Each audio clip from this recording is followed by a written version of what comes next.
Good day to you, my fellow Endo skeletons. I'm Kenetor, and welcome back for another Starbase progress report. We're on week 49 of 2021, and if you're new here, I bring you the latest news and updates of everything Starbase every Monday. So make sure you subscribe and hit the bell so you don't miss out. Now let's get to it. Sadly, no new updates to the PTU or live branch this week, but we do have an important update in the Lowry quotes, so let's dive straight into those. And first up, a quick update on how station storage will eventually work. Lowry says player stations and capital ships will have the majority of storage in the form of storage crates and ship hangars.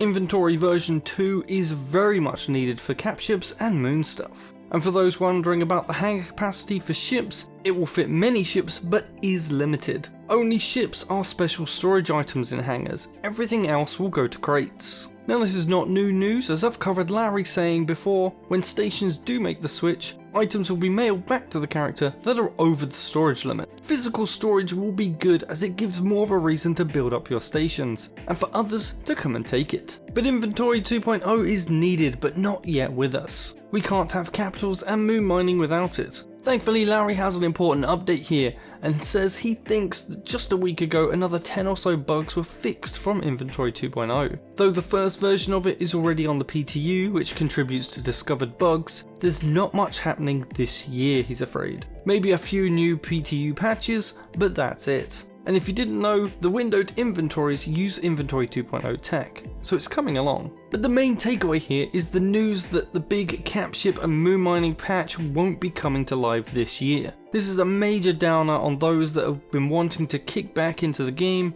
and spend the holiday season playing through new features and driving towards new goals like making a capital ship. While disappointing, this is one major patch that has to go right if it's going to win back the players. The devs are painfully aware of all the inventory bugs they want to squash with Inventory 2.0, as well as its newer features. But right now it's just got too many bugs of its own, and launching with yet more buggy features is just going to make the problem worse. I know many of you are worried over the declining player base, but most I've spoken to and read from your comments on my videos is that you have stopped playing to wait for new content. So do me a favour, if you are one of those that are not playing but will come back for the new content, drop a comment saying so and let the community know. Additionally, if capitals and moon mining is just not your thing, I'd love to hear what other feature you're waiting for or what will bring you back to the game. Lowry continues after being asked the plan for early next year by replying caps, moon mining and moon bases and stations, and all features connected to those.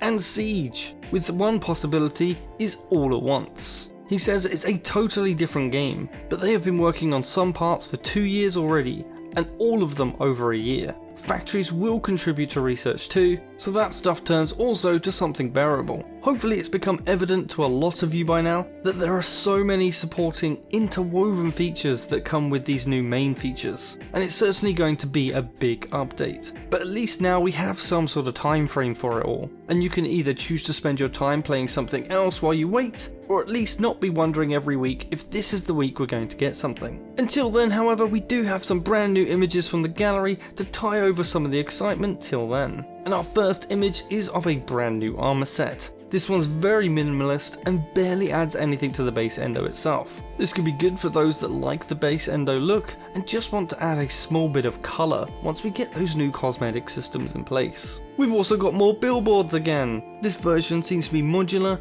and seen here in 2 different orientations, and these can also be stacked to make longer billboards in one direction. Seen here is what the billboard looks like from outside of the game, and now looks to be made of the main frame element and the light element that becomes the billboard itself being separate. Now we have another demonstration of the new station light fittings, laid out in a very nice looking wraparound effect. This will really help bring some much needed detail to interior spaces for stations. But this image also shows what looks like capping pieces for when you want the framework but not the bulb. Really great stuff indeed. Here we have a slightly smaller but similar example with the lights, but this time with a neat little desk and Endo included. This, with the shelves we've seen in previous weeks, plus a few billboards, would make a nice little shop on a station. We also have some additions or possible reworks for new station part icons. As always, new parts must have some icons so you know what you're building. Our last image of the week, and I think I have a brand new favourite armour set.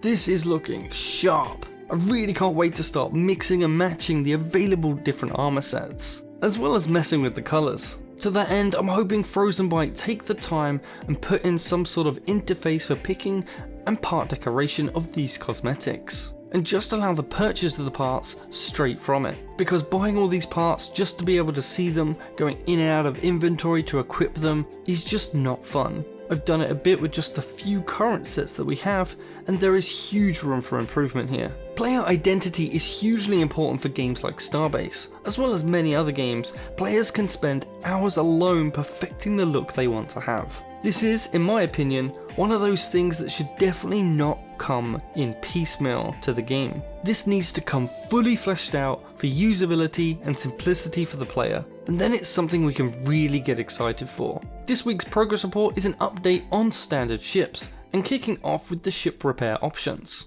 The ship repair shop. This uses the Ship Design Workshop instance areas for operation and works just like how you would buy a ship, except it's only fixing your ship instead, so the prices are much lower. This, however, will come with a small repair timer too, as you will see in the video section later on in the video. Repairing easily bug mode ships. Currently the repair shop only accepts standard ships and not EBM ships, but this will be added soon as this is in coding now. But there's no rush on this since very few people use EBM ships. Saving blueprints outside of the ship designer and EBM. This feature is the other side of the coin that will really help the ship repair shop, and this will let you save the edits you have done to your ship to the ship itself for repair purposes. Note, this does not give you the blueprint for editing in the designer. This is just for manual or ship repair work, and this is in coding, so hopefully will be complete soon, since we have seen this demonstrated in weeks gone by. Improved fill repairs. This will bring improvements to the blueprint filler tool to include support for automatically building pipes and cables in the blueprint as well. But sadly, this far more important feature than repairing easily bug mode ships is currently not being coded. Maybe we can slip the coders some credits to change the priorities on this one. Our next section is ships being left behind in space. Claiming of derelict ships with the registration deed. That's right, deeds are still coming, but are still being coded. And should you find a ship that has been decommissioned by either time or the owner directly, you will be able to use one of these to claim it. Salvaging ships with the salvage deed. Players will be able to sell salvage deeds to lost ships or known wrecks of their own ships. Although no detail has been given yet on how we will find these ships, I can only assume some sort of long-range transponder signal will be generated for the buyer. Ship insurance. We've heard next to nothing on ship insurance for years now, but it seems it's finally making a return and is now being designed fresh from the ground up. Insurance, of course, will allow you to claim some of the losses from losing your ship, and Frozen Byte seems to be setting up different levels of compensation depending on the ship's part's damage state. Also, upon claiming, the old ship becomes decommissioned, leaving a wreck and salvage for later players. The main issue with insurance systems is that of insurance fraud, because if players can get a free lunch, you can be sure they're going to take that to the bank. Hopefully we can learn more on this over the coming weeks. Ships towing ships. Previously, it was planned that you could just transport your ships via cargo log frame or beams, but for some reason this was prevented by new rules for carrying parts. We were never really given a good reason for this, but it is what it is, and so the devs are now working to give us a dedicated new device for physically towing a ship from where it was disabled or abandoned to a safer place for repair and claiming. But this too is just in design right now, and its art and coding have not even been started yet. Our last section is ship hangars, and the hangar hall assets themselves have all been completed. Constructing a hangar hall. This is still in coding, however, so we can't make them just yet. Once constructed on a station or capital ship, you can add different features to the hall depending on which terminals you add to it. Spawning ships in the hangar hall. The main and obvious feature of the hangar hall is to store your ships, and this can be done by adding a spawning terminal to the hall. Ship designer in the hangar hall.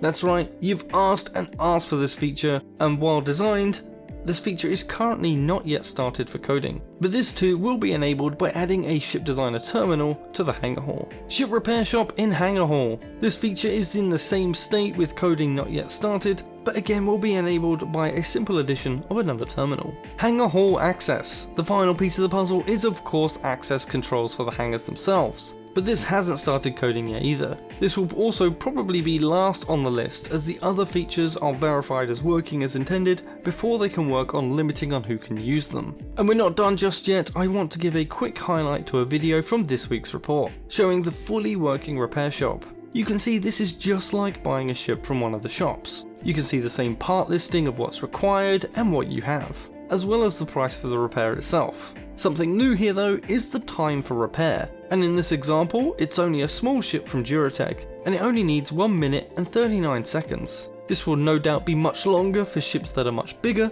but note we don't know at this time if this scales linearly with size, nor do we know if this is the final configuration for repair time, which could be longer or shorter in its final implementation. And that's it, you're all caught up with this week's Starbase news. Don't forget to come drop by my Discord or chip in to support the channel via donor box or YouTube memberships. All my monthly supporters are listed at the end of my videos, and all get access to a supporter channel on my Discord and my eternal gratitude. As always, please smash that like button, share this video with your friends and faction, leave a comment with any questions you want answers to, and I'll see you in the next one.